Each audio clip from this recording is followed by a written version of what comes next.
If you have an interest in horses and love learning more about horses, the horse industry, teaching, or even managing your own horse business, then you're in the right place. We would love you to join us on our mission, which is to improve the lives of horses around the world through the education of riders, handlers, and trainers. So get comfortable, listen in, and enjoy. This has been another episode sponsored by Online Horse College. If you haven't had a look at the wide variety of equine-specific accredited courses, then go to onlinehorsecollege.com and I'll see you over there. Today's conversation at Horse Chats has been brought to you by Equitana. Equitana is now celebrating 20 years of bringing Australian horse lovers everything they love, including equine entertainment, exhibition and competition. Join us on the 15th to the 18th of November in the heart of Melbourne to witness a packed program, including the main event, full flight, dressage, freestyle, all-star The Way of the Horse and Australian show jumping record attempt, which has been held for almost 39 years, as well as the best equine retail therapy and more shops than Melbourne Central. Have a look at equitana.com.au. That website again is equitana.com.au. Today's guest at Horse Chats is all the way from Ireland, Bergin. Brendan, how are you today? Very well, thanks. Good. Brendan, I'm introducing you as a professional riding instructor. So you're a qualified riding instructor, but your love is to solve problem horses or horses with problems. When people come to you with problems, you love to get to the nitty-gritty and work out the problems. Is that correct? That's right. Yeah. I suppose what I find is it's usually a partnership problem. It's not just a horse problem or a rider problem. I love sort of getting down to the very bottom of that and seeing what we can do to help them and move the partnership forward. Yep, good. We'll talk about that a little bit more. But first of all, Brendan, have you got a favourite quote that you'd like to give us? Mine is from Confucius, and it's, "Our greatest glory is not in never falling, but in rising every time we fall." I suppose that's especially important for me because as you go through an equestrian career, there's a lot of both physical falls and emotional falls. And especially if you're trying to run a business in a small country like here, where people are that bit more closed-minded and the market is a lot smaller, it's hard to keep going forward, especially if you're hitting brick walls. Yeah. Just keep getting up again.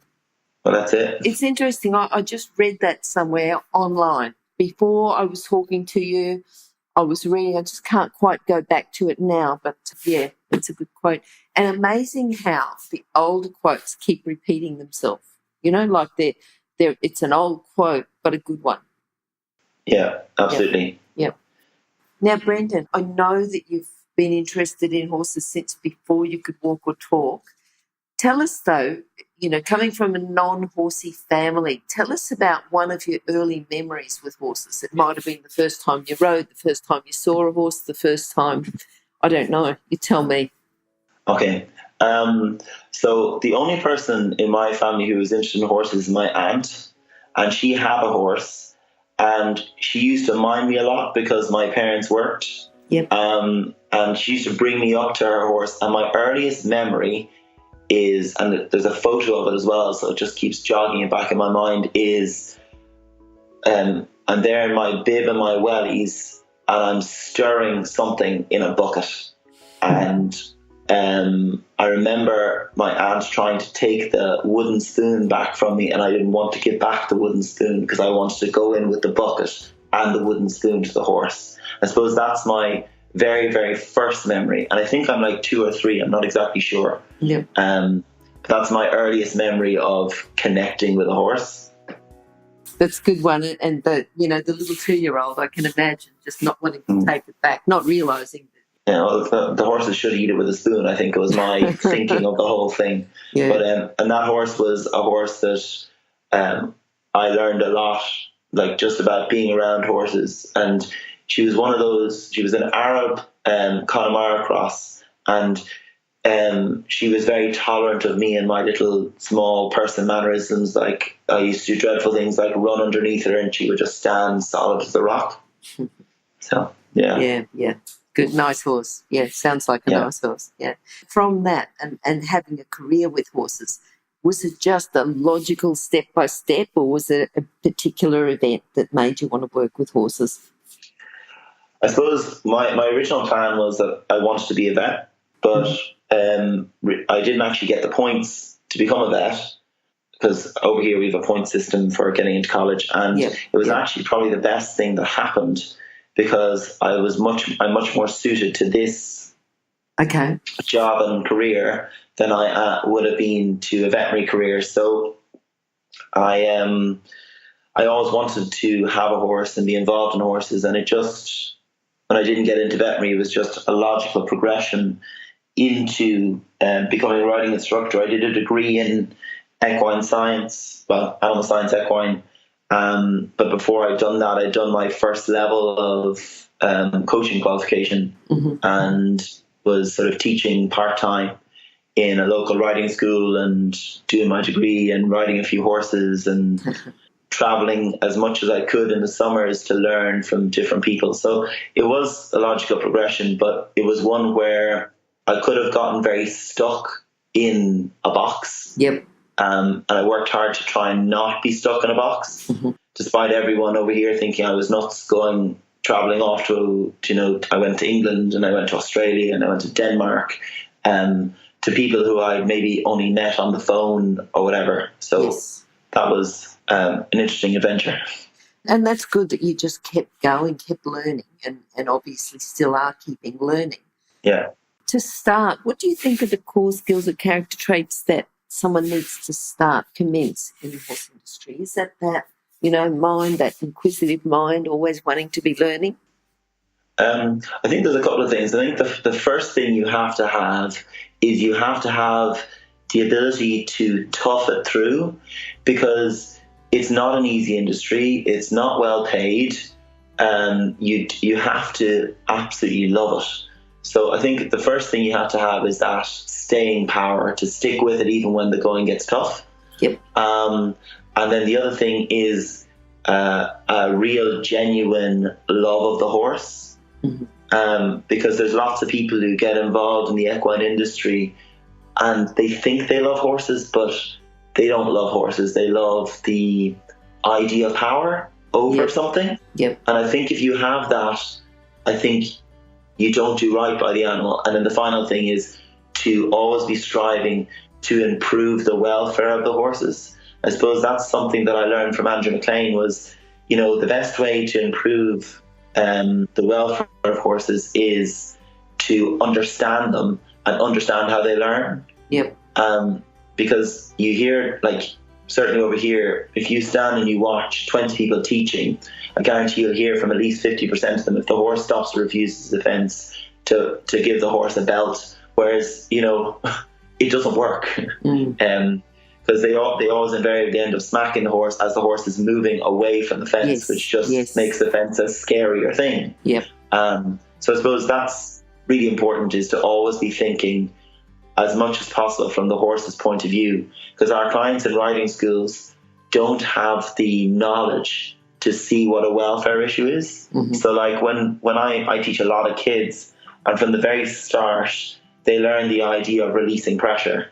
And that our goal is to always be releasing pressure. And I think that's something that's not really understood. A lot of people think that to make a horse stop, the horse will stop if you just keep pulling on the reins, but it's the horse learns to stop from the release of pressure.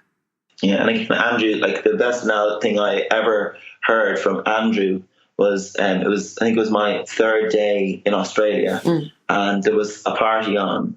And Andrew sat down with me at this party and explained to you what negative reinforcement was. And I thought I knew what negative reinforcement meant. And he said, if you sit on a pin, why do you stand up? And I said, as everyone does, because it hurts. But it's not that. You stand up because it stops hurting when you do. And it was then I had a light bulb moment and got the idea of what negative reinforcement meant. Wasn't able to do it for a long time and get the timing right, but I got the idea of what I was trying to do. And I think that's, as a riding instructor, as a coach, that's one of our biggest responsibilities, is to make sure people understand. It's not that they have to achieve jumping a fence, it's that they have to understand the principles behind training the horse to go over the fence, or whatever it happens to be that you're training. Yep. Andrews, obviously, and Jonna have, they've both been past guests on Horse Chats. They're obviously influenced you quite a lot. Anyone else that you think has influenced you more than them, or they're the main influences? I suppose in recent times it's been Andrew and Jonna, in terms of opening my eyes to learning theory, and they totally changed what I was thinking. Like when I went to work for Jonna, I thought I was going to a natural horsemanship person. So I was coming from that perspective that I was trying to find a better way, and I thought I was going to natural horsemanship. So I got into the car with Jonna's then wife, Carolyn, and I told her what I thought I was going to, and she was like, no, it's not that. We're into learning theory. And she started explaining, and I went, oh my God, I think I've made a huge mistake. But I was there and I learned so much. But there's a few people, like every time I've chosen a place to go, I've chosen someone who has a record of some kind. So the first place I worked was Brennanstown Riding School, and I worked there for a long time on and off. So Jane Kennedy has been running that yard for nearly 40 years. And she's a real tough lady, but she really knows her horses, and she knows how to produce the goods. And her daughter and her son are heavily involved in the riding school and have sort of taken over the yard, but she's still there in the background. So she's been a huge influence.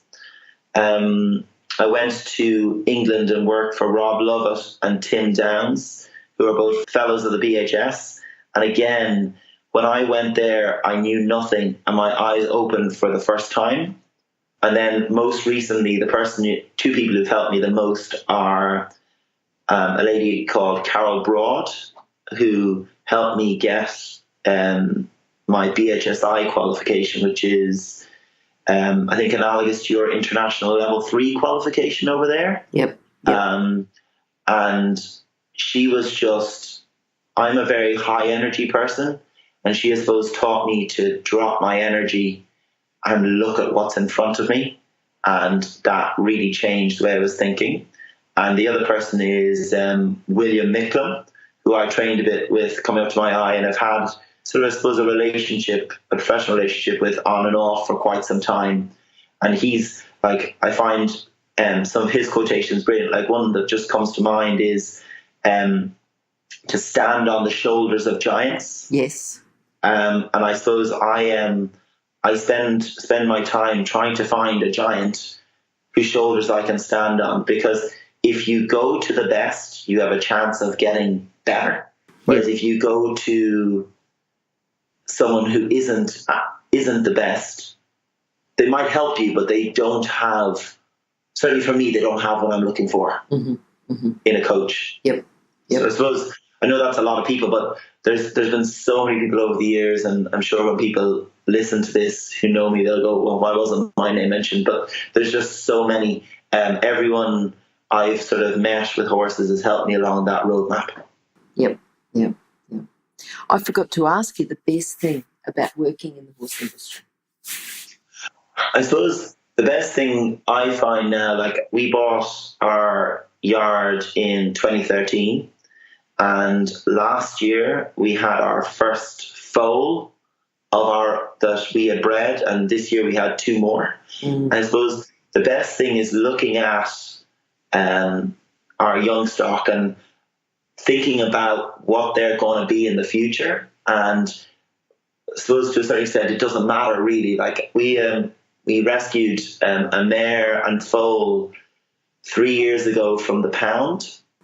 Yep. And DNA tested them and found out that they were actually super bred. So the now 3-year-old colt is going to be starting into work soon, and he just looks like he could be something really special.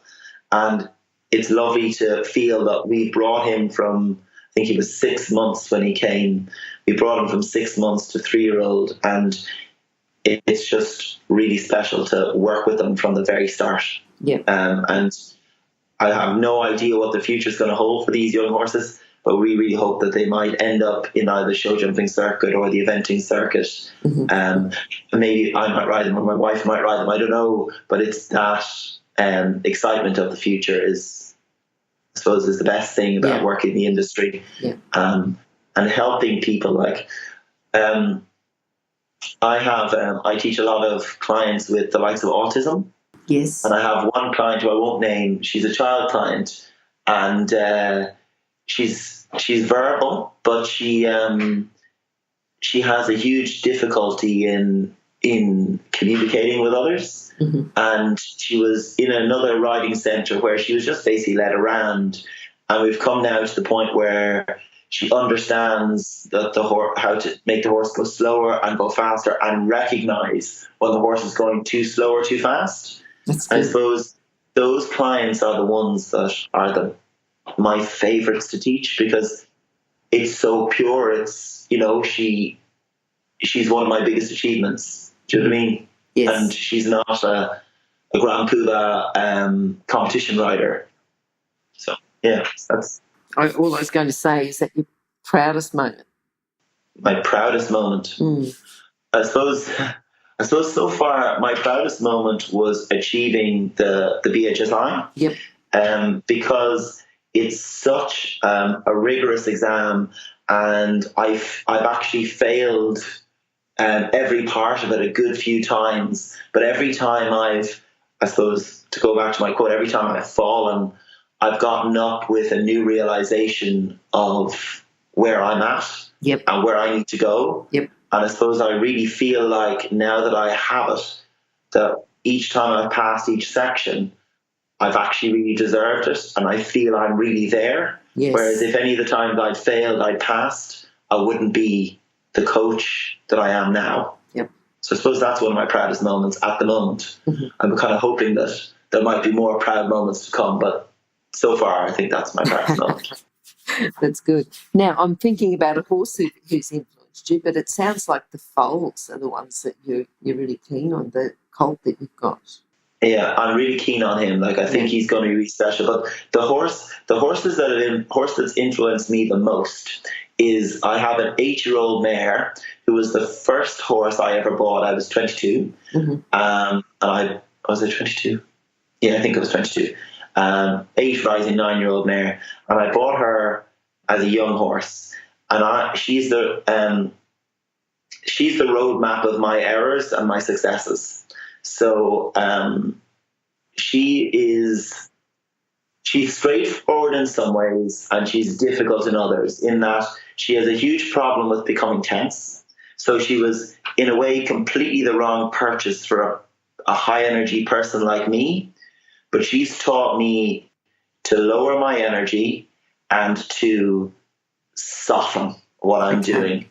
Yes. Because it's like when I started with learning theory and negative reinforcement, I was very rough with the whole negative reinforcement thing.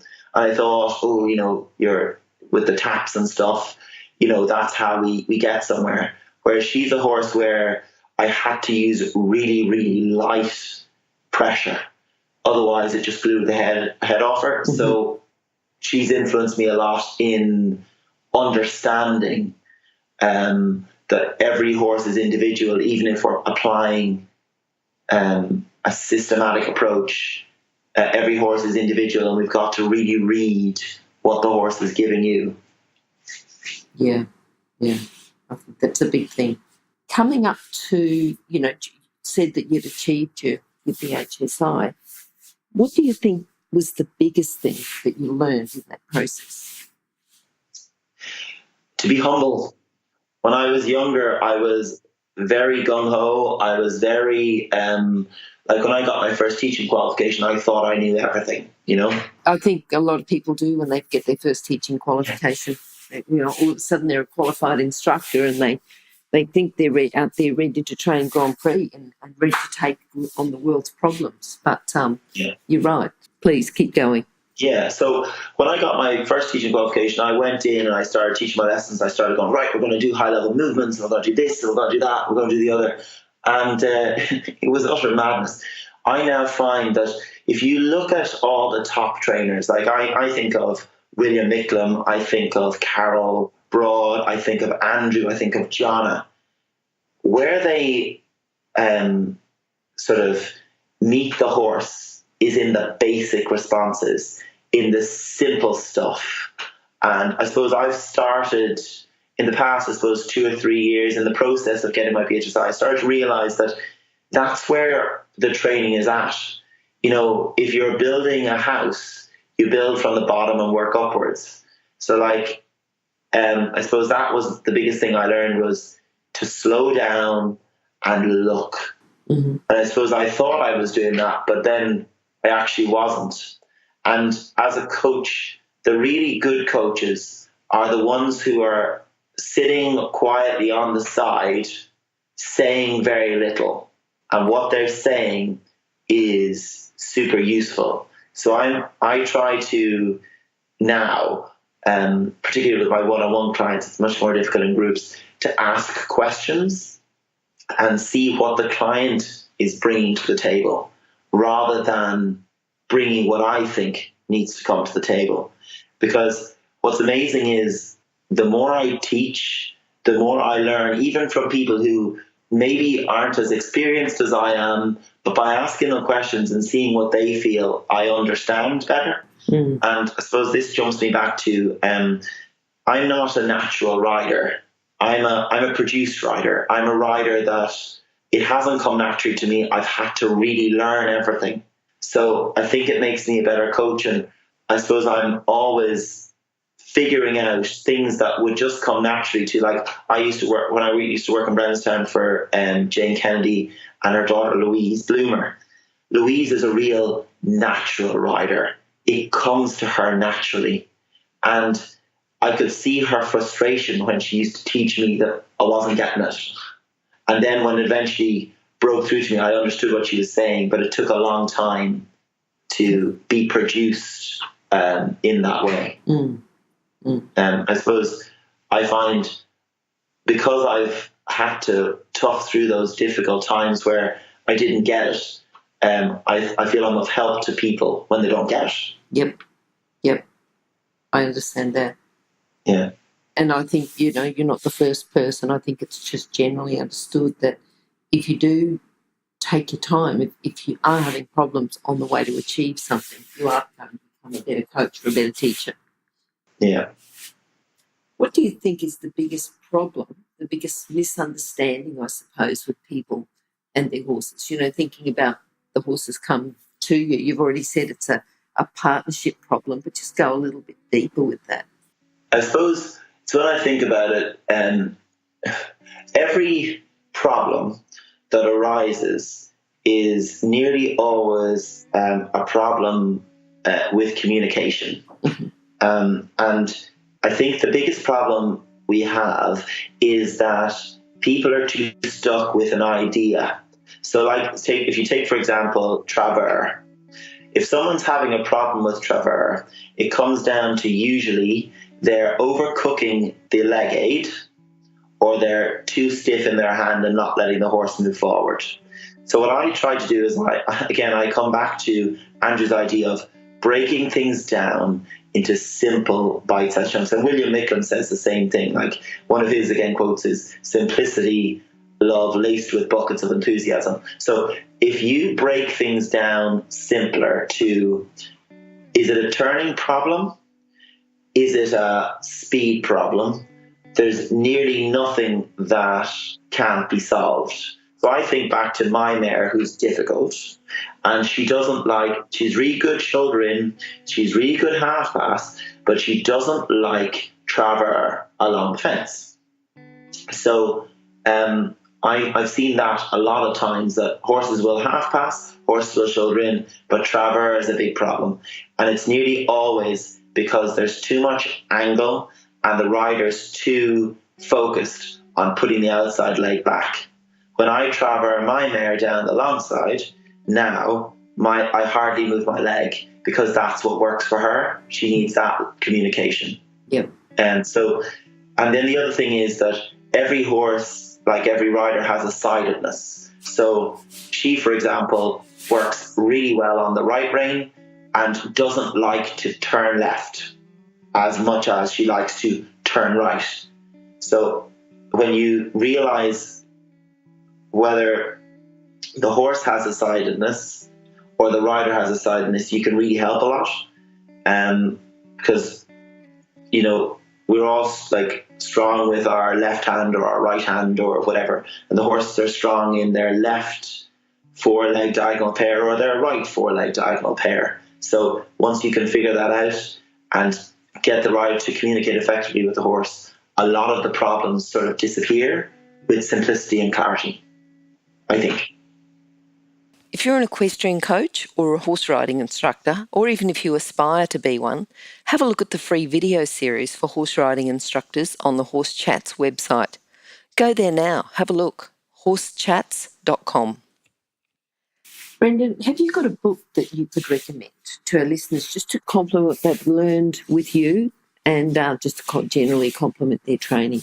Okay, I suppose I'm a science nerd in a way, so I enjoyed academic horse training when Andrew that was out and about. But the book I like even better is Equitation Science by Andrew McLean and Paul McGreevy. Yep. And I suppose I like that because I'm really interested in the deep down knowledge of it all, and it's not a book for everyone because it is quite sciencey, but I really, really enjoyed that. And then on the other end of the scale, I read a really good book by a lady called Jenny Rolfe, and it's called Whole Heart, Whole Horse.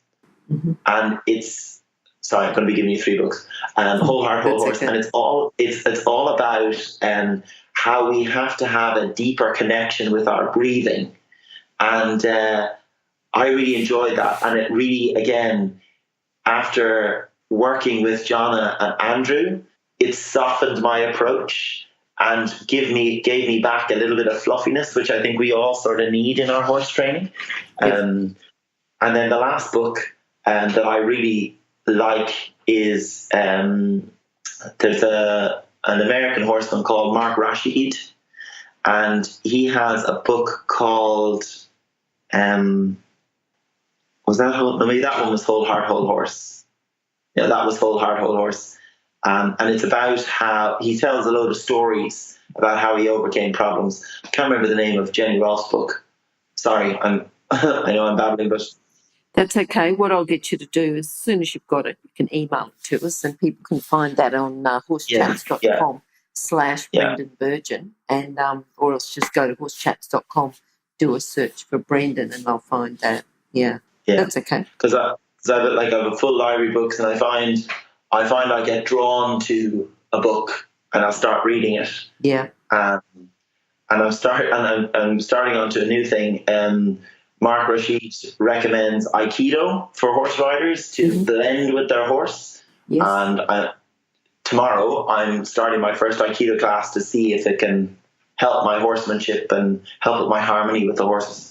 Okay, good. And I like the way that you're always out there doing something. Well, I was going to ask you what you're looking forward to. I thought you were going to tell me your young horse, but an Aikido class. Anything else?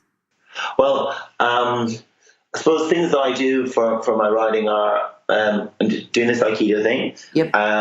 I started back into swimming to improve my coordination, and I actually just think swimming is really great for riders because the weightlessness, the stretching of your body, because what we do in the equine industry is we spend a lot of time compressing ourselves and twisting ourselves and doing all sorts of things to ourselves. That it's great to do that. And I actually am really looking forward to my young horse starting. And lots of people think, he's a 3-year-old, you should start him. But I stand there looking at him in the field, and I look at him, and there's just something about him that he's sort of saying, I'm not ready yet. So I'm doing groundwork with him. I'm doing little bits of lunging. I'm doing all that stuff. He comes in, he gets fed and all that kind of thing. but he's just not. And I backed him already. Like I've sat on him and stuff, but he's not ready yet. Mm-hmm. There's just something about him that says, I'm not ready for you yet. Okay. If you could summarise your philosophy into a lesson, a message that listeners can take away with, what would you say? Okay. Take time. Keep it simple. And open your eyes and look. I think those are the most important things. And actually, if I could change that, spend time. Don't take time. Spend time. Because lots of us will waste time doing stuff with horses, but you have to spend time doing the right things. Yeah.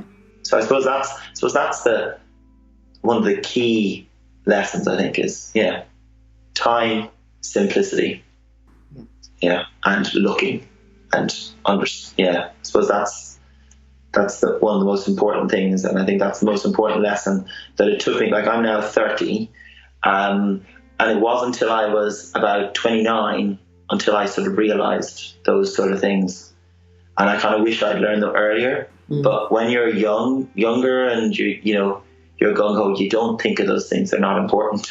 Yeah. Brendan, what's the best way for people to contact you?